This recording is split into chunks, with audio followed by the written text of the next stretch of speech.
Hello, welcome to the Coach Tom Moore Show. I'm Jay Walker, along with Coach Tom Moore, head coach of the Warren County Pioneers. Pioneers victorious Friday night over the Lebanon Blue Devils, 31-7, before a big crowd at Nunley Stadium. A great night, Coach. It was good for everybody, including the head coach. Our kids played well, and we're very with the outcome. We're going to go over the highlights of Friday night's game, and there's several. A lot of scoring plays, a lot of exciting scoring plays, and we'll let you talk about it. We'll begin with the first score coming about midway, or early in the game. Here is Isaiah calling his own number.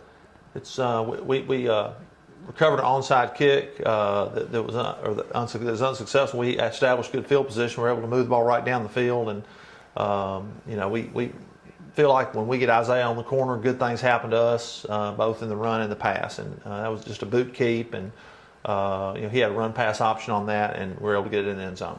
It looked like he might have had Stenbridge open in the end zone for a minute, but he was running with the ball, and he saw the end zone. Right.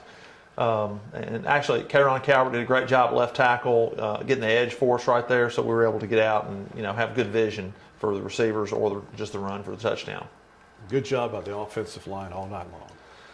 I think we rushed for I think 300 yards. I can't really remember. I know Raleigh rushed for 108 yards, I think, and in the second half it was really good. We got two tights, put Hunter Hawkins in, and just ran power and counter and two of our base plays, and were able to control the game and not have to not have to let Isaiah run the ball. So it was really good for us. So Isaiah, he poses a threat, not only passing, which he's improving on his passing game, but also with his legs. I think in this game we're much improved. We threw the ball, I think we had 145 yards passing thereabouts, and maybe, I don't know, we're 7 or 8 for 12, and that's really the key for us offensively. If we have to run the ball every play, we get 8, 9, 10-man box sometimes. So just having the threat of throwing the ball and completing some short passes, I think it gets people off of us, and also it's great for his confidence. That's one of the things we want to do early on is go out and complete some passes and let the quarterback have 4, 5, 6 completions in the first half, and then he's not pressing. So that was what we were able to do in this game. He completed a pass right here with 10:24 to go in the second period. Connects with Collins. It's a zone read play, and a lot of the colleges run that now. And it takes a guy who can make a good decision at quarterback and flip it out there. A lot of guys can't do it. He's very good on the move, and actually Brendan Velezquez, number 32, did a great job blocking outside. I think you can see that. He really got Trevor into the end zone. Mitchell Stemmers did a good job hooking their linebacker, and Isaiah made a good decision. Nice spin move by Trevor Collins. Trevor's really helped us. He's playing corner and playing receiver, and he's a guy that's a good athlete. Seen him walk around school. He's a good pitcher on the baseball team, and we're thrilled that he came out and he's really helping us in football. Yeah, they thought he was going to run it. That kind of opened up Trevor a little bit. Yes. Trevor's he's kind of a long, lanky guy, and I think he's one of those guys that have what they call football speed. I'm not sure how fast he is in the 40, but when he gets on the field, he knows what to do with the football. So, by the way, those new uniforms were sharp. I think so too. We're excited. Kids loved them. I think the people in town loved them. I think a lot of people wanted to get back to the red. That's all I heard when I came up. We don't have enough red in the uniform, so I think we have an option for red now. Late in the second half, and the drive kind of stalled a little bit, running out of time, so you get Jacob Morin in, and he connects on a 43-yarder. Probably between game 1 and game 2, our kicking game, that we had the most improvement, I think. Coach Upton, David Upton, heads up all of our special teams, and those guys, I wasn't sure he could, in practice he can do it, but just in the game I wasn't really sure. David said give him a shot, and so we put him out there and he knocked it right through. I love the crowd shot there. That was fantastic. It was great.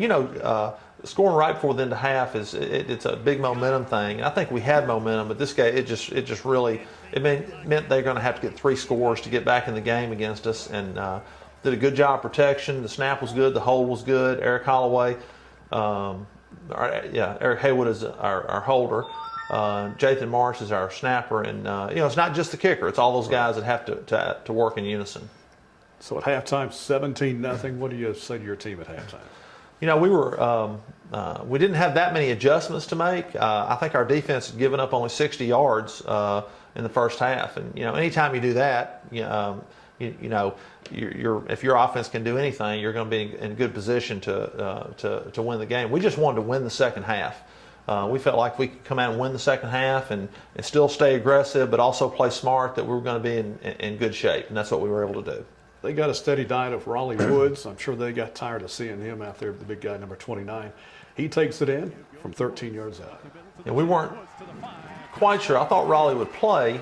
He had been kind of a little gimpy this last week with he had a leg that was bothering him, and he wasn't full speed in practice.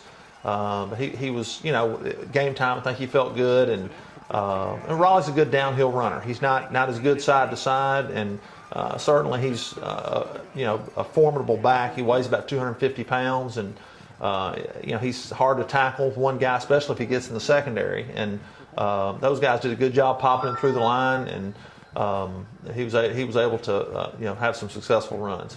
And of course, Jacob adding the extra point. Good blocking on that touchdown run. Right. That hole was huge. And we we feel like we have two good tight ends. We've got Mitchell Stembridge as our normal tight end, but also Hunter Hawkins, who's primarily a defensive player, is also a very good tight end. They're both 250 and up and tall. Hunter's 6'6", and Mitchell's about 6'3", and those guys both are seniors. They're experienced, and we feel like that's a real luxury for us. We can go up and have two tight ends in the game. It also really makes the defense line up and be honest. It's hard to get a lot of different looks. It tends to make people play their base defense. So we really like two tight ends.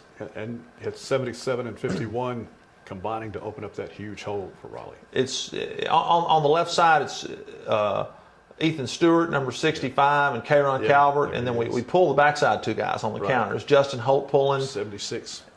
Which is number 76, and then Ethan Icona, our right tackle. And it's just gap, and we pull those backside two guys. It's just a basic play, but we like that play because it doesn't matter how they line up, that everybody's blocking gap. It's easy to run, and our kids have confidence in it. Well, the scoring continued into the fourth quarter with a little over 9 minutes to go. Grayson scores his second running touchdown. And again, Grayson gets on the corner. We feel like good things are going to happen to us. We've been giving them a steady diet of the counter and power, and we just, this is a 4th and 2, I think 4th and 3. So we didn't tell anybody. We just told Grayson he's going to keep it out the backside and not to give it away. And I'm not sure how fast he is, but when he gets out there, nobody usually catches him. He's again another guy that has football speed, and he knows what to do with the ball when he's running it. Right.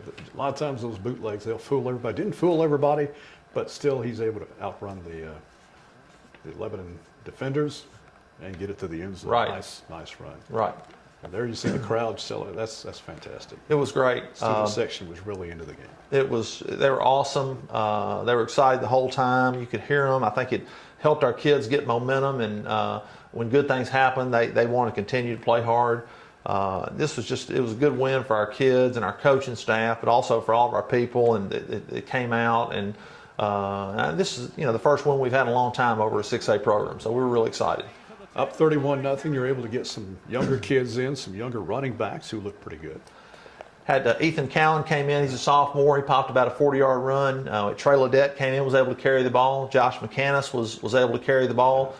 Jay Rozier, a freshman fullback, came in, ran the trap a few times. So that was great. We got. I don't think we got everybody in. We got a lot of people in the game, and that helps. That helps you on Monday when you come back to practice. If those guys got in the game, and it just helps the attitude of the overall team. Didn't quite get the shutout, but when you're playing some younger players, and of course, Lebanon's trying their best to get on the board, so they kept their starters in, and so they finally put it in with about 32 seconds to play. I wanted to say just a couple of things about our two safeties this last week. The excellent tacklers, Jacob Rabidou, number 26, and Noah Campbell, number 15. Noah plays offense some too at tailback, but he's primarily defense. And those guys just did a tremendous job against Lebanon's triple option game. They were in the right place in the alley. They were able to against some good athletes too. Those guys did a great job. Coach, a big win over Lebanon. Now we've got the Cookeville Cavaliers coming in. We begin league play And Cookeville always brings a tough football team. They lost some really good players from last year, but they always reload instead of rebuild. I don't know if Cookeville has the star power that they did last year. They're Vic, that the tailback, and that safety that they had was so good. Gabe Angel, but they they still have speed, and they've got a quarterback that is not maybe as good a passer as they had last year, but is really a tough runner. And I think Coach Maynard does a tremendous job coaching up and down the line on offense and defense. They don't beat themselves.